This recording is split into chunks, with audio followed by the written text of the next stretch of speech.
안녕하세요. 부자되는 매직TV 시청자 여러분. 오늘도 이렇게 소중한 시간을 내어주시고 제 영상을 시청해주셔서 감사합니다.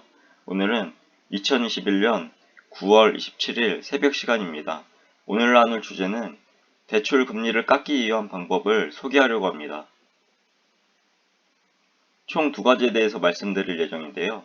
첫 번째는 은행이 숨기는 금리 인하 요건에 대해서 알아볼 예정이고요. 두 번째는 대출 금리를 깎기 위한 방법에 대해서 알아볼 예정입니다. 하나, 은행이 숨기는 금리 인하 요건에 대해서 알아보겠습니다. 우선 금리 인하 요건에 대해서 알아볼까요? 금리 인하 요건은 은행은 물론 저축은행, 카드사, 보험사 등등 제2금융권에서도 행사할 수 있는 권리입니다. 그럼 금리 인하 요건의 역사에 대해서 알아볼까요?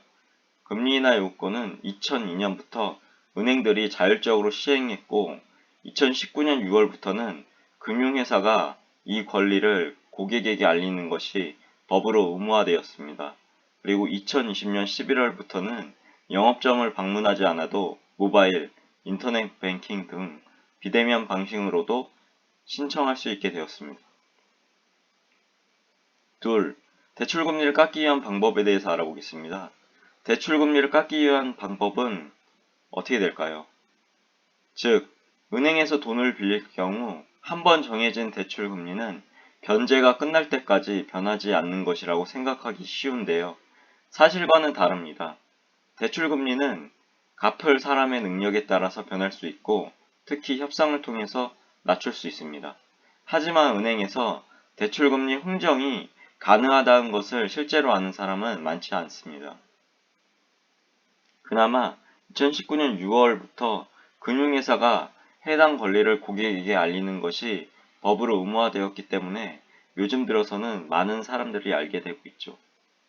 예를 들면 재래시장에서 시금치를 살 때만 흥정할 수 있는 것이 아니라 대출금리와 예금금리도 은행과 협상을 잘하게 되면 대출금리를 깎을 수도 있고 예금금리 또한 높일 수 있습니다. 그런데 말입니다. 우리는 돈을 빌리기 위해서 은행 창구에 서면 이상하게도 작은 마음으로 변하는 자신을 발견하게 됩니다. 저 또한 과거에 대출을 받기 위해서 은행에 방문했을 때 똑같은 현상을 발견하게 되었는데요. 아쉬운 환경에 아쉬운 소리를 해야 하니까 나에게 대출을 해준다는 사실 하나만으로도 감지덕지해서 은행 직원들의 요구대로 따라가기가 십상이 됩니다. 하지만 작은 마음이 되기 전에 우리는 깨달아야 할 것이 있습니다. 해당 시점에 우리가 어떻게 대처하고 어떻게 행동하느냐에 대해서 대출 조건이 매우 다르게 전개될 수 있다는 사실이죠. 우리는 이렇게 생각해야 합니다. 어떻게 생각하냐고요? 대출 또한 금융회사에서 판매하는 상품일 뿐이라고요. 즉 우리는 재래시장이나 백화점이나 상점에서 상품을 구입할 때 소비자 입장에서 당당히 말할 수 있는 권리가 있습니다. 다시 말해서 은행에서 상품을 구입하는 것과 마찬가지로 대출 또한 대출의 가격인 이자를 흥정하고 협상한 권리가 금융 소비자에게 반드시 있다는 사실입니다. 정리하자면 절대로 이자를 깎아달라는 말을 두려워할 필요가 없다는 사실입니다. 그럼 제가 알고 있는 노하우를 말씀드려 보겠습니다. 제가 알기로 은행에서는 본부에서 지정해 놓은 금리에 따라서 예금, 대출 금리를 제시하지만 다양한 우대금리가 숨겨져 있다는 사실을 알고 있습니다. 즉 일반적으로 우대금리는 0.3%에서 0.5%포인트 정도인데요. 혹시나 이것을 들으시고 뭐야? 차이가 크지 않잖아 라고 생각하시는 분들도 계실 것 같습니다. 하지만 자세히 따져보면 해당 차이는 엄청난 결과를 숨겨두고 있습니다. 예를 들어 설명해 보겠습니다. 예를 들어 주택자금 1억 원을 5년 동안 은행에서 빌렸다고 가정해 보겠습니다. 대출 이자가 6%에서 6.3%의 차이는 총 150만 원가량 차이가 나는데요. 이것은 제가 사회초년생 때 받았던 월급과 거의 맞먹는 수준입니다. 즉 누군가는 한 달을 열심히 업무를 수행하고 노력해야 벌 수 있는 금액이라는 사실이죠. 그리고 은행 지점장에게도 영업점장 정결금리라는 것이 존재해서 은행 지점장 재량껏 금리를 깎아주거나 올려줄 수 있습니다. 약 0.2%에서 0.3포인트라고 알고 있는데요. 그리고 은행 대출 담당 직원 또한 0.1%포인트 정도의 금리 인하 재량권이 있는 것으로 알고 있습니다. 이 사실은 바로 은행 지점까지도 경쟁을 하는 관계이고 최소 규모이긴 하지만 마진을 줄이고 늘릴 수 있는 재량을 부여하고 있습니다. 그럼 우리는 대출을 실행할 때 어떻게 대처해야 할까요? 만약 신용대출을 받을 상황이 생길 경우 은행 직원이 금리를 말해줄 것입니다. 이때 나는 지금보다 앞으로 더욱 좋아질 것이고 향후 해당 은행의 VIP 고객이 될 것이고 열심히 은행 거래를 할 사람이라고 반드시 말하며 본인 자신의 열정과 성실함을 무기로 내세워 금리 협상과 흥정을 진행해야 합니다. 즉, 회사에서 연봉 협상을 하듯이 금리 협상을 진행해야 하는 것입니다. 왜냐하면 한 번 결정된 금리는 연봉처럼 1년간 유지되기 때문에 금리를 정하는 순간은 매우 중요한 순간이기 때문입니다. 여기서 또 우리가 알아야 할 한 가지 사실이 있는데요. 우리는 막연하게 급여를 이체해서 사용하고 있는 주거래은행에서 우리에게 다른 은행보다 더 큰 우대 금리를 적용해 주겠지라는 편견과 선입견을 가지면 안 된다는 사실입니다. 이 세상을 살아가는데 나 자신이 가만히 있는다고 옆에서 알아서 해줄 사람은 아무도 없다는 것을 알아야 합니다. 즉, 은행에서 대출을 실행할 때도 주위의 여러 은행과 비교 검토하는 작업은 반드시 필요하고 여러 은행을 비교해 봤을 때 가장 유리한 금리를 제공하는 은행을 선택하는 현명함도 반드시 필요합니다. 그럼 언제 어떻게 금리 인하 요구권을 행사할 수 있을까요? 제가 말씀드리는 부분은 특별한 때가 있는 것이 아니다라고 말씀드리고 싶은데요. 즉 자신이 필요하다면 언제든지 금리 인하를 요구해야 한다는 사실입니다. 자꾸 요구해야 얻어낼 수 있습니다.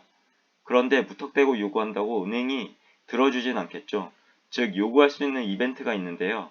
첫 번째로 초기 대출이 이루어진 후 직장에서 승진을 했거나 더 높은 연봉을 받고 다른 회사로 이직을 했을 경우가 발생했다면 바로 이를 증빙하는 서류를 첨부한 가계 여신 조건 변경 신청서를 작성해서 거래은행에 제출해 금리 인하를 요구하시면 됩니다.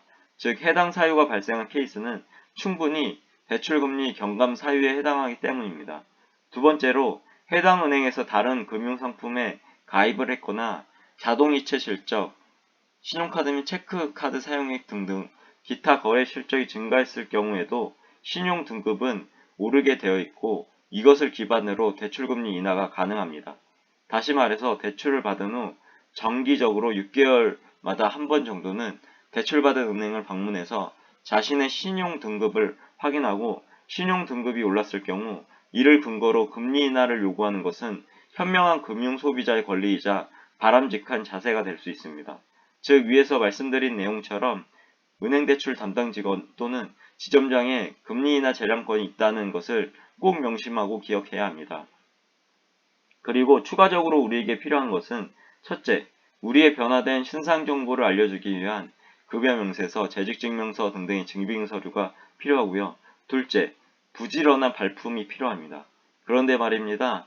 얼마 전 기사를 보니 아래와 같은 기사가 났더라고요. 단독, 은행들 금리 인하 요구권 70% 거절, 취업 승진 등으로 상환 능력이 높아져 은행의 대출 금리를 낮춰달라고 요구했던 고객 10명 가운데 7명은 거절을 당한 것으로 해당 기사에선 집계되었다고 말하고 있습니다. 대출자들은 소득이나 재산 증가 등 신용도와 상환 능력이 개선했을 때 금융사의 대출 금리를 내려달라고 요구할 수 있는 금리 인하 요구권을 갖고 있지만 은행이 심사 거부했다고 하네요. 즉 금리 인하 요구권은 2002년부터 은행 약관에 근거가 마련됐지만 10년 넘게 유명무실하게 운영되고 있고 은행마다 기준도 제각각이라고 하네요. 여기 보시면 금리 인하 요구권 수용률이 2019년도는 32.8%에서 2020년도에는 28.2%로 낮아짐을 확인할 수 있고요. 또 금리를 낮춰준 대출 금액은 국민은행은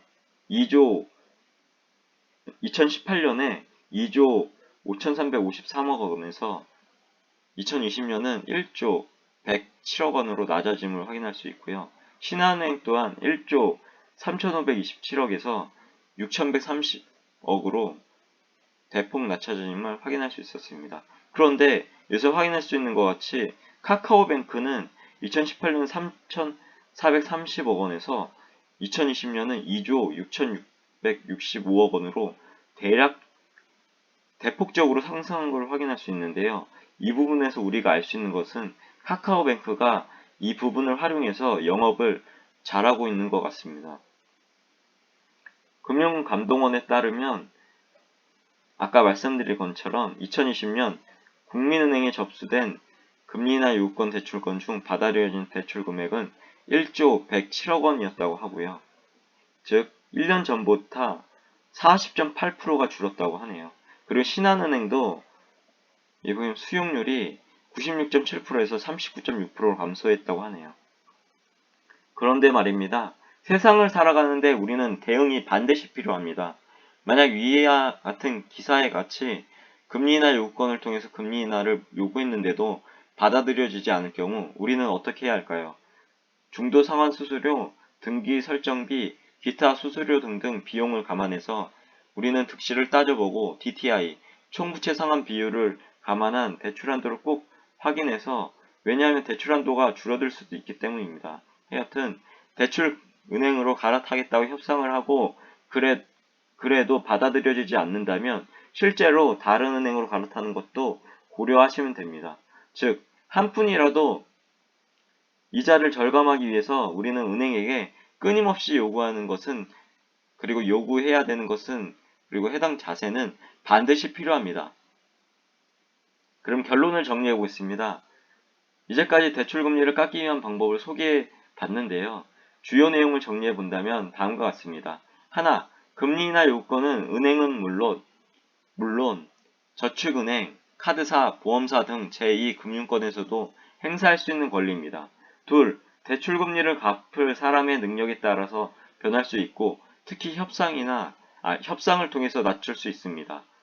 셋, 은행 대출 담당 직원 또는 지점장에 금리 인하 재량권이 있다는 것을 꼭 명심하고 기억해야 합니다.